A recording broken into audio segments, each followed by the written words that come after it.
Hello, Okay. listeners. So we're back with part two with Philippi and Jonathan and me again. And Jonathan, before we wrapped up, what were you saying? Oh, I don't know. What was I saying? That's a good Oh, I question. remember I you don't were remember. talking about culture, and you said the people from Papua New. Oh, Papua Yes, New Guinea? Oh, I yes. was just saying, yeah, I mean, if people are diverse in the same way that, men and women have on average different psychologies, sure, some females are more masculine and vice versa. We recognize there are differences between kinds of people, and the idea that one ideology it needs to fit every personality type is preposterous. And the ancients would have rejected that. Most cultures reject it. But for some reason, the way that liberalism has evolved, not your view on liberalism, Lipton, not Hoppe's view, but the sort of cosmopolitan liberalism views everyone as the same and interchangeable and says, look, everyone needs these same institutions, the same basic rights, and so on. And we just reject that. We think that's not true. I'm happy that you mentioned the ancient because even the ancient, from the Greeks to the Enlightenment era, believe that all cultures had some value to add.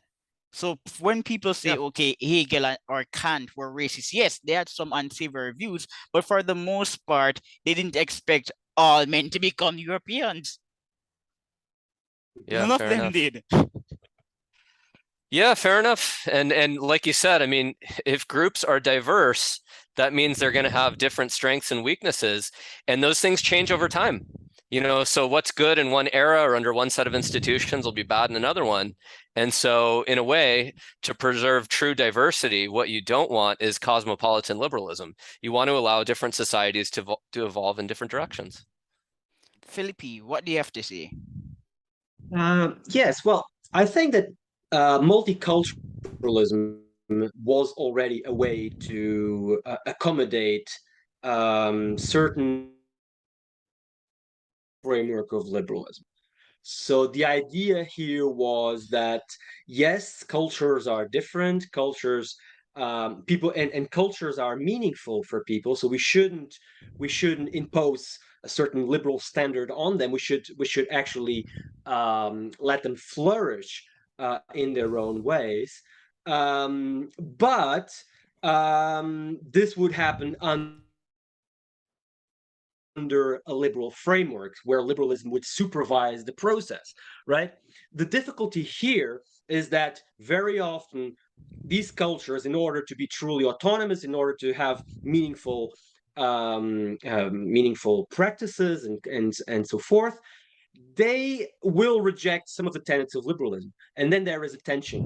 I guess it when Angela Merkel in Germany some years ago, when she said that multiculturalism failed, she didn't really mean that now Germany will be homogenous.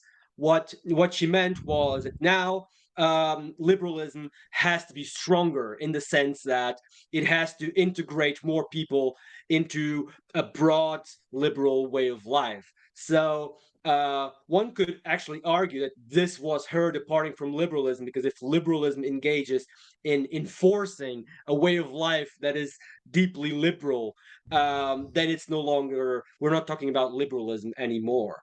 And this is Yeah. the deep contradiction about liberalism, that when it affirms itself, it has it can contradict itself. So it is a very contradictory political philosophy, I would say. Yeah, another way to put the point is to say, look, if liberalism or what began as liberal societies are to remain robust over the long term, if they're to be adaptive, we argue, and I think you agree with this actually, Lipton, but we argue that they're going to have to they're going to have to employ some non-liberal measures in order to make their societies more adaptive and more cooperative. And so the idea then is it's not that liberalism will necessarily just implode and just be replaced with something else. I think in some cases it will, but in other cases it'll just start looking a little bit less liberal than it once did. Examples are, I would say, Hungary right now.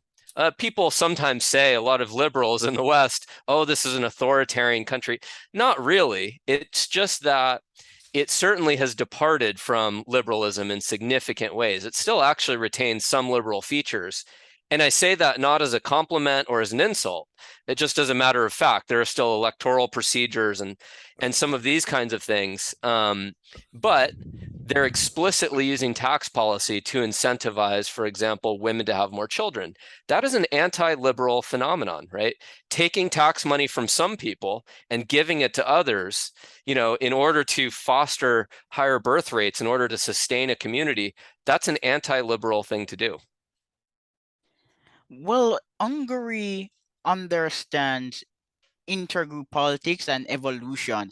And again, I say it's shocking that so many people are not analyzing identity politics within the framework of intergroup competition, because this is what we're really doing. We're competing. And it's funny that the richer groups are actually losing the competition because they're less ethnocentric and they're suffering from a crisis of confidence. So that the Germans have no self-esteem whatsoever. Well, like, this is a blanket statement, but I've met Germans who are like, Germans, who cares about our history? And I'm like, the Germans produce the Western canon in terms of philosophy, classical music. That's Germany. How can you not appreciate German history? Engineering. Yeah, Lipton, you've probably seen making the rounds on Twitter this clip of Angela Merkel being handed, it's a European Union meeting, and they're handing out the flags of both the EU and then the respective country flags, Poland and Sweden. And somebody gives Merkel the German flag and she refuses. She's like, ugh, this is disgusting. I didn't even want to touch it.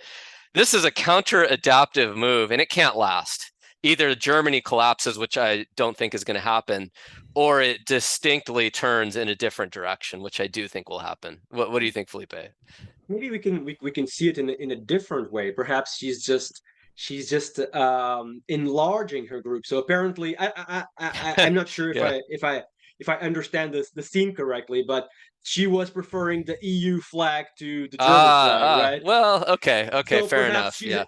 perhaps she's embracing a larger group rather than a smaller group. So if she was perhaps embracing the United Nations flag or something like that, maybe then fair there enough. would be a case to say that she was rejecting groupism. But I don't think that we can say that is the case. Yes, in this situation.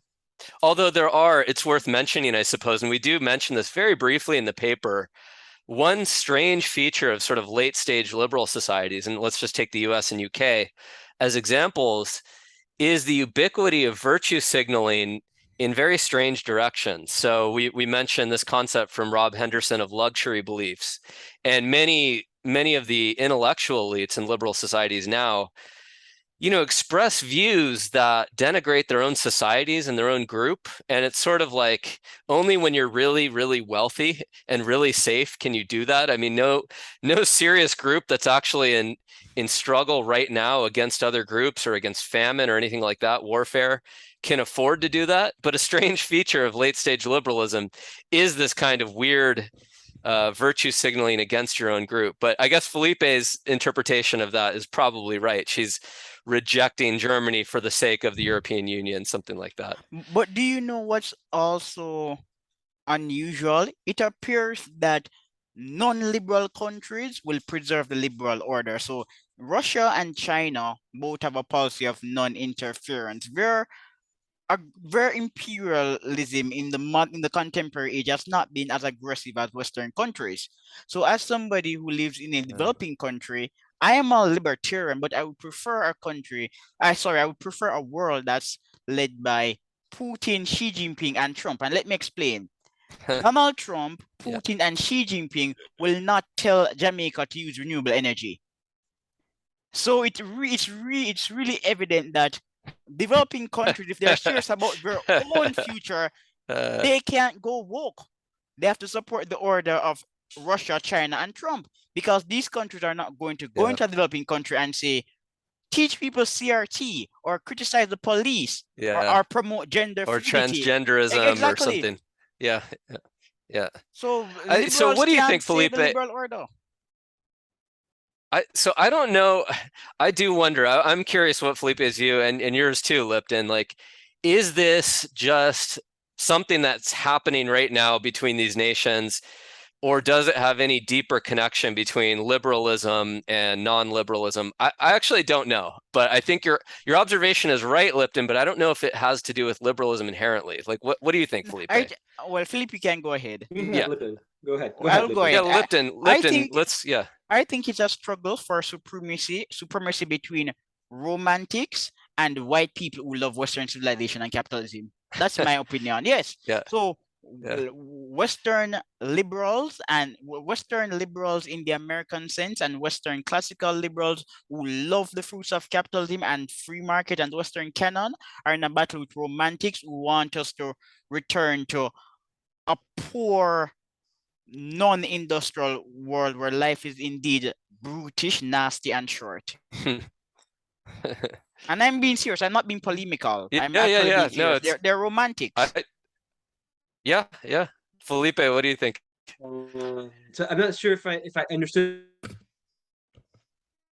it correctly, but that position would be the Russian position, right? So you're equating the Russian position with wanting to return to this more romantic No, world, sir. Let me where repeat. we are No, protected from the. So no. I'm please equating repeat. identity politics. I'm saying that it's a struggle between romantics and people who love the West, particularly white liberals and classical liberals who love the West. I get your point about Russia. Russia also has a romantic element, but I'm not talking about the Russian romantic element pre our era. I'm saying that romantics today in Western societies, they want us to return to an era where life is literally brutish, nasty, and short because fossil fuels, renewables. Without fossil fuels, we can't power renewables. There's no way we can truly divest from fossil fuels. If we divest from fossil fuels, not and natural gas, and discard nuclear, we're going to become paupers again. Yeah. Okay, I understand. I understand your point. Yes. Okay, so you were referring to people in the West that want to return to a more romantic Yes, worldview, yes. Natural and so on. exactly without a more Rousseauian type Yeah. of view. Yeah. Yes, but I was trying to relate that to the conflict between the West and Russia at the moment. So that confused me a little bit. But so I thought that for a moment, I thought that you were seeing Russia as this more traditionalist force that is rejecting some of the excesses of liberalism and some of the excesses of capitalism. But that was not what you were saying, right? No, but what you're right about Russia. Russia is indeed rejecting the excesses of liberalism, but today Russia is really like the Byzantine Empire. It's defending Western civilization from the barbarians. Hmm. That's so many on the dissident right view Russia. We don't necessarily love This Russia, but conflict. Russia is defending Western tradition from people who are celebrating atheism and sexual immorality. Yeah. Right, right, because some people see this this view of the world and a more liberal view of the world, so they see it in ideological terms, and there may be there may be something to it, but of course things are always more complex.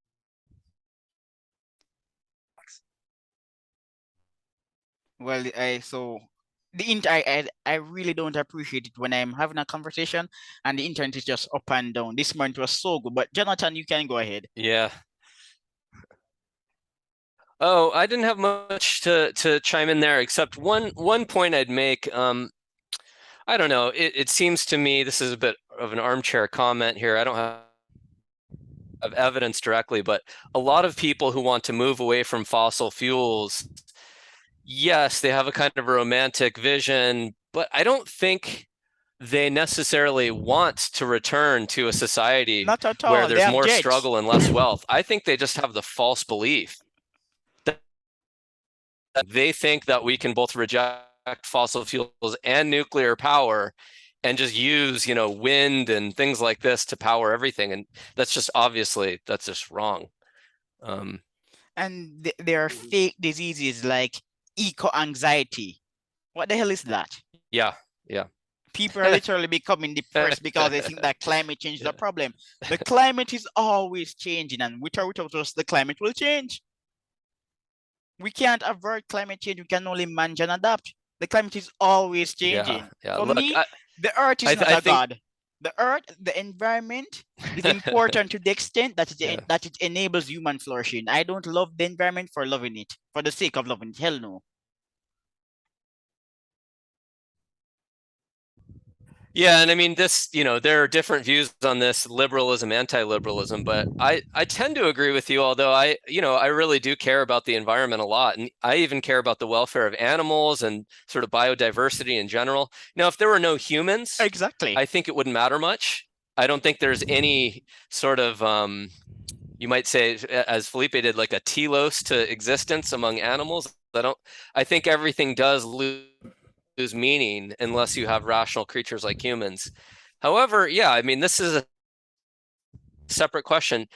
Does anyone not care about the environment? I don't know anyone actually like that. I think most people do, and then they just disagree on like what are the best mechanisms to protect it. And is climate change is it an existential risk, which I highly doubt, or is it just a minor risk which we can deal with some policies like carbon taxes or whatever? So honestly, I think this is just a lot of people, especially on the left, lack religion.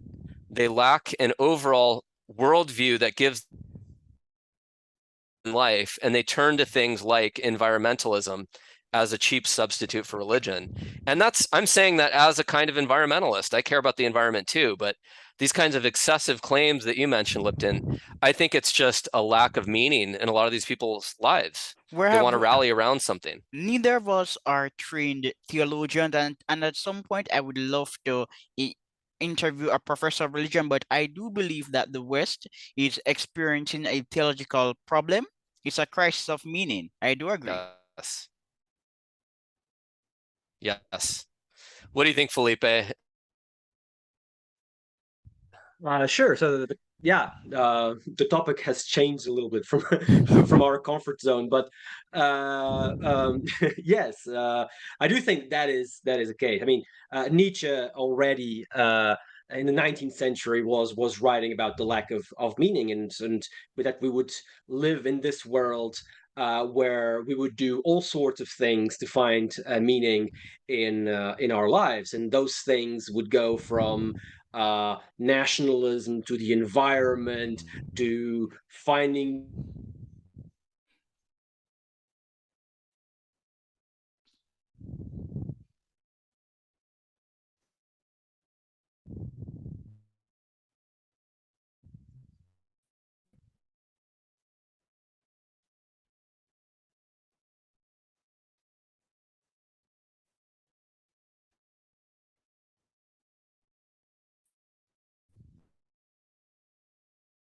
Hello. So are we back? Oh well.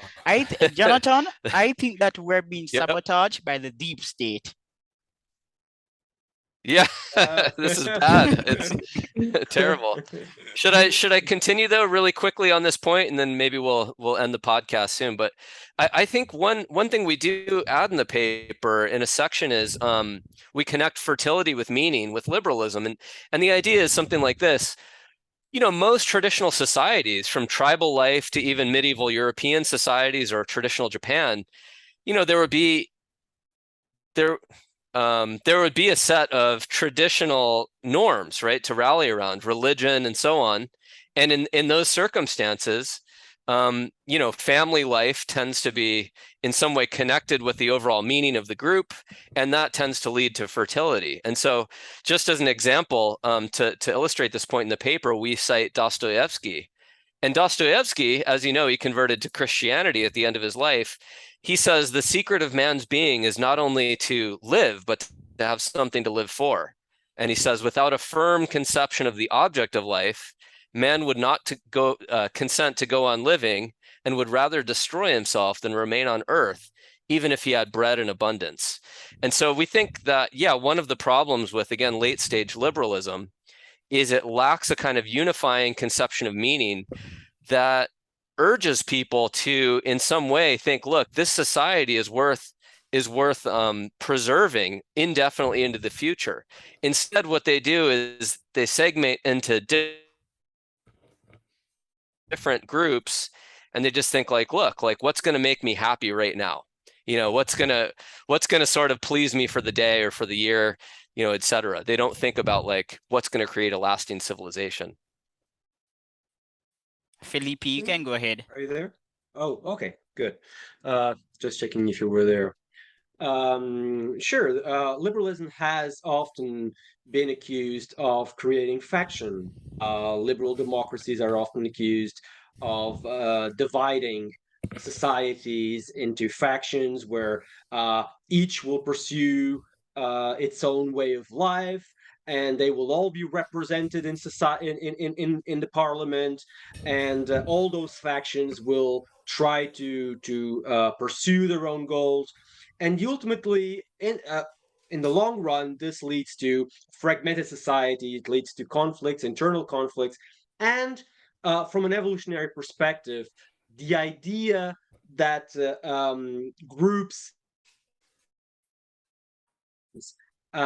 weaker in relation to other groups that are bigger and that are stronger and more cohesive, and size also equals power.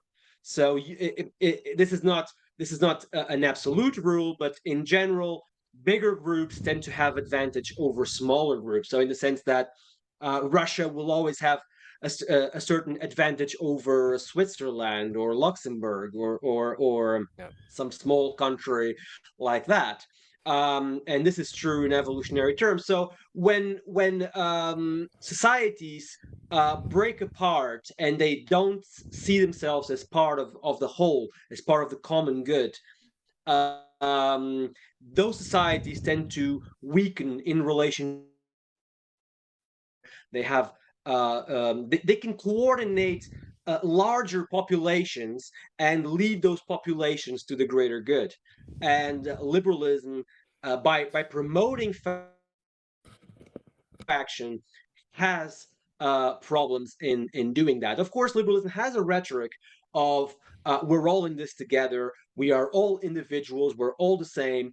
But then the other side of the equation is you all pursue your own good, and this ends up being crucial for the results that we're seeing today. Yep. And I Yep. think that's actually a good place to end, because ultimately this is an evolutionary analysis of liberalism. So Okay. we're not taking a position for or against so much as saying, in the long run, these kinds of norms that liberalism institutionalizes cannot be adaptive, even if in the short run, liberal societies can be wealthy and prosperous and so on.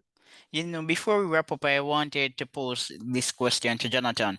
Jonathan, when are you going to appear on the Ben Shapiro show? Ben is so radical, but I've never seen him interview Paul or Edward Newton or you or Bo.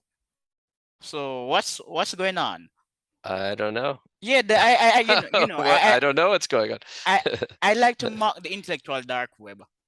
They're so Okay. controversial that they never speak to controversial Yeah. people. Yeah, They- it's they- too bad. Yeah, I wish we had more open conversations, yeah, but they never speak it's to always a controversial pleasure to talk people. with you, Lipton. Yes, No, I know. I wish it's they just would. like But Jordan yeah, Peterson. Jordan Peterson could very well be a bright guy, but what is he doing? He's telling young men and young women how to improve their prospects in the dating market. That's what he's doing. Talking about dating and yeah, relationships and all sorts of random stuff. But he's the most controversial man I of our will. era. It's, it's true. It's true. I will plug another show though that you should go on, and that is Alex Kashuta's show. She's got really excellent guests, and the fact that people like her are growing in influence, well, first of all, it's a sign that a lot of people are not happy with the mainstream views, like Ben Shapiro versus Bill Maher. But it also is, throttled by YouTube and these social media companies. They can't afford to let these voices grow, so they constantly delete them, suppress them. I think your own channel is probably being algorithmically suppressed, I do Lipton. So agree. I, yeah, I I agree. Like I'm getting 20 views and 60 views. I do agree. yeah. Okay, well, it was great to talk with you, All right. as Bye always. guys. Yeah, Bye. great talking to you. Bye.